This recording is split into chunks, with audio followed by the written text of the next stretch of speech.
I'm going to talk about Carly Simon's Parkinson's diagnosis and what a leading researcher just told me about why Parkinson's is growing so rapidly. This week, one of the most iconic singers in American music history shared something she'd kept private for years. Carly Simon, the woman behind famous hits like You're So Vain, a rock and roll Hall of Famer with 2 Grammys and an Oscar, revealed that she's been living with Parkinson's disease. And when I read her statement, one line totally shocked me, and I think it reveals something about Parkinson's that many people, even those caring for a loved one with it, often have never been told. Here's why I think the timing of Carly's announcement hit me so hard. Just this week, I sat down for a long conversation with Dr. Ray Dorsey, a prominent neurologist and one of the world's leading Parkinson's disease researchers. And almost everything he told me changed everything about what I think we know, where Parkinson's comes from, who gets it, and the most hopeful part, how much of it might actually be within our control. So I wanted to make this video to do 3 things: tell you Carly Simon's story and what it reveals, walk you through the biggest takeaways from my hour and change long interview with Dr. Dorsey, and give you a few concrete things you can do with all this information. So let's get right into it. And by the way, if you're new here, I'm Neil K. Shah, a Johns Hopkins and NIH-funded caregiving researcher, the CEO of Cariaya, and a caregiver myself. This topic is near and dear to me and many of the people that I help. So first, let's start with Carly Simon. In her statement, Carly explained why she'd stepped out of the public eye. It started, she said, with her knees and a hip. Arthritis, joint replacements, the kind of thing that a lot of people we know just chalk up to getting older. But Carly's mobility problems didn't fully resolve. Her family sensed something more was going on.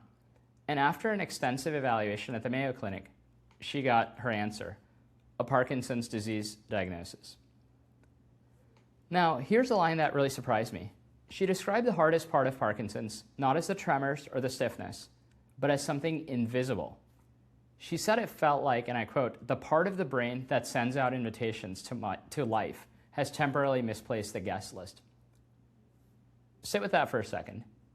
She went on to describe anxiety, depression, exhaustion, apathy, that flat, can't get going kind of feeling. And she pointed out how hard that is to explain, because from the outside, it looks like sadness or laziness, and really it's neither. Here's what I think most people don't realize, and it's my first big takeaway. Parkinson's was never just a movement disorder. Those non-motor symptoms like mood changes, fatigue, trouble sleeping, even a fading sense of smell, they're recognizable features of the disease. And in many people, they show up years before sometimes the tremors appear. The Parkinson's Foundation and neurologists at big centers like Stanford now treat these as core to the condition, not just footnotes in the Parkinson's story.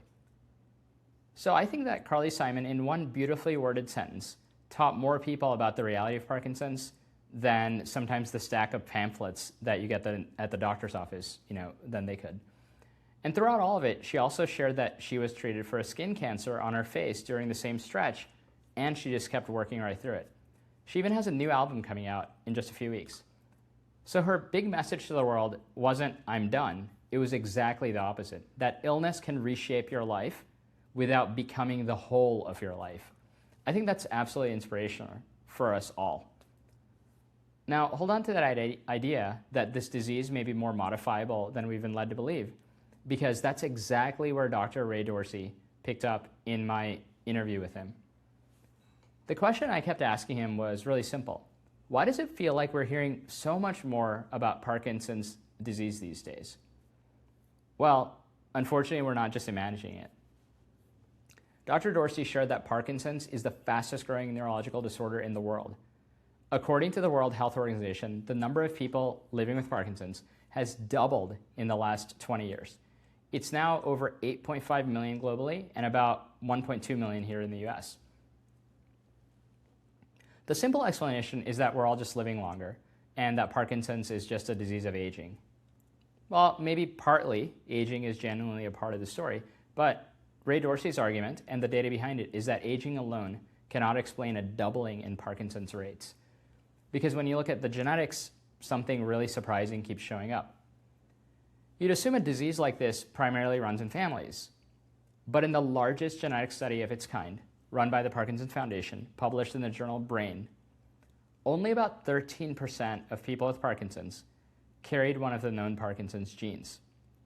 So that does not mean genes play zero role, but it does mean that for the vast majority of people diagnosed, there is no known inherited gene that explains getting Parkinson's.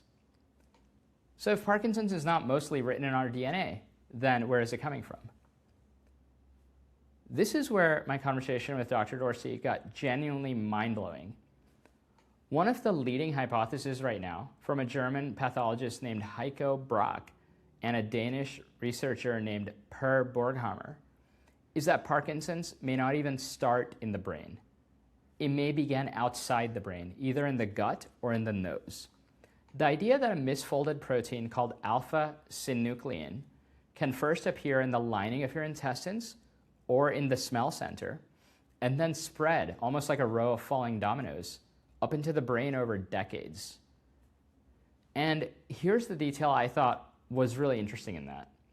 Your nose is essentially a shortcut to your brain. When you inhale something, you can bypass some of the body's normal defenses, the gut lining, the liver, even the blood-brain barrier. So the things that you breathe in may matter much more than we've ever assumed. Now, I want to be careful here because this is an emerging hypothesis. The researchers themselves say that the mechanism hasn't yet been fully proven in humans, but I do think it reframes everything. Because if the disease can begin where your body meets the outside world, the next question should be obvious. What are we breathing, and even what are we swallowing? And this is the part that I think everyone should hear in the full interview with Dr. Dorsey. 3 environmental links that researchers keep circling back to. The first one is totally unexpected: golf courses. In May 2025, a study published in JAMA Network Open from researchers at the Mayo Clinic and the Barrow Neurological Institute found that people living within 1 mile of a golf course had about 126% higher odds of developing Parkinson's than people who lived more than 6 miles away. So think about it, more than double the odds. The effect was strongest where a golf course shared a drinking water supply, which points to the mechanism of pesticides seeping into the groundwater. So this isn't really just about golf. It's about the chemicals we spray to keep things green and how they eventually get into our bodies.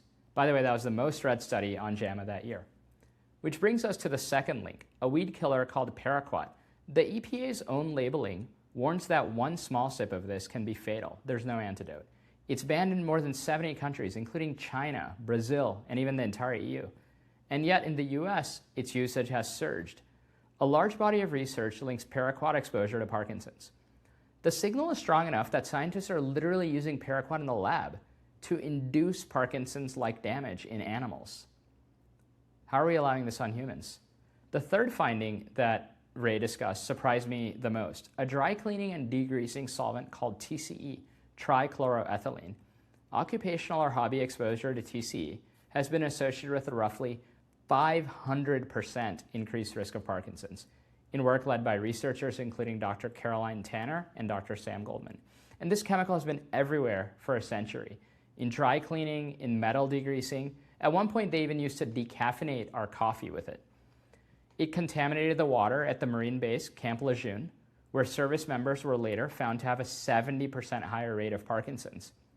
It sits under our old industrial sites. And like radon, it can evaporate out of the contaminated soil and drift up into the homes. Again, these are associations and active hypotheses. But now you can see why Dr. Dorsey thinks TCE is so important here. And notice the through line in all this: pesticides in the water, chemicals in the air, solvents in the ground. These are exposures that most people never knew about and never agreed to. I know that's heavy, so let me get to the part that actually left me hopeful. Because Ray Dorsey's whole point isn't doom, but I think it's actually quite the opposite. His framing is this: if a disease is largely driven by things outside of us, then this isn't our fate. Even Michael J. Fox, who's lived with Parkinson's for more than 30 years, told CBS he suspects a chemical exposure played a role in his own diagnosis. And he phrased it perfectly. Genetics loads the gun, but environment pulls the trigger. So I think that's actually the balanced and accurate view. It's rarely all genes or all environment. It's the interaction between them. And I think that's the reason, that's the good news, that the trigger side is where we can have some influence here. Ray shared a story, a patient of his, who after her Parkinson's diagnosis went on to complete an Ironman triathlon. I think exercise won't cure this disease. And to be clear, none of this is medical advice. But the evidence that staying active can meaningfully help people living with Parkinson's is now real and growing. And on the exposure side, there are simple and practical steps that we can all take. If you're one of the 40 million Americans on well water, a carbon filter is inexpensive. You can run an air purifier in rooms where you spend the most time. You can recirculate your car's air in heavy traffic. Things like this, none of them are a magic shield, but these are ways to feel a little less powerless. And here's why I think this matters for everyone watching, whether or not Parkinson's has touched your family yet. The cost of this disease in the US just reached $82 billion a year, according to the Michael J. Fox Foundation. And a huge share of that isn't in the hospital bills.